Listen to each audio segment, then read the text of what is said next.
Howdy people! Today I'm going to show you how to make some bass music. Let's jump straight into things. Every EDM track uses a vocal. We can see this is in the key of G minor, so this will be the key for our entire track. So we can use any of these notes. So now we can create a chord progression. I've used the first, sixth and third notes in the scale, G, D sharp and A sharp, and turn these into their major or minor fifth chords.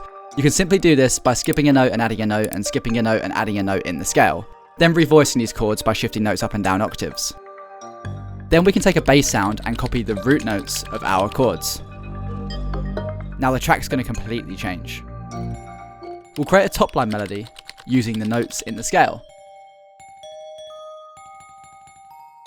And we'll use a crazy lead sound for this. This sound will use multiple waves pitched 7 notes apart to give it that power chord sound. Then we'll copy this with a sub bass preset to make it sound fat. Drums, a kick on every beat, clap every other beat, offbeat open hats, and some fills. These are the foundations of the track. So now we can start structuring. Let's start with the vocal and the bass line.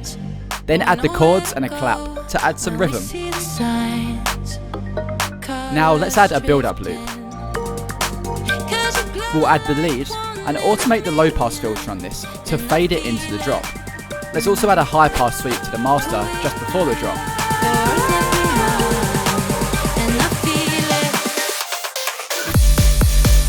Let's chop parts of the lead out and replace the vocal chops.